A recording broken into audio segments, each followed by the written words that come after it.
Šodien turpinās valsts prezidenta Andra Bērziņa oficiālā vizīte Gruzijā. Kā jau esam informējuši, kopā ar valsts galvu uz Tbilisī devusies vairāk nekā puse valdības ministru, starp kuriem ir arī aizsardzības ministrs Raimonds Vējonis.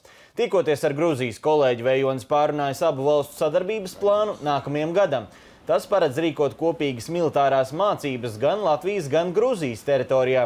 Vienlaikus spriest par Velsas samitā apstiprinātās NATO atbalsta programmas pasākumiem, lai veicinātu šīs valsts integrāciju Ziemeļatlantijas aliansē. Latvija no savas puses ir gatava piedāvāt militāro apmācību un konsultācijas. Papildus jau īstenotajām ūdenslīdēju un nesprāgušās munīcijas neutralizēšanas speciālistu mācībām, mūsu valsts finansēs arī viena Gruzijas virsnieka mācības Baltijas aizsardzības koledžas vadības un augstākā štāba virsnieka kursā. Raidījuma laikā sazināsimies ar mūsu kolēģi Madaru Līcīti, kura pat labāk atrodas Tbilisī, un viņa mums ziņos par jaunākajām vizītes aktualitātēm.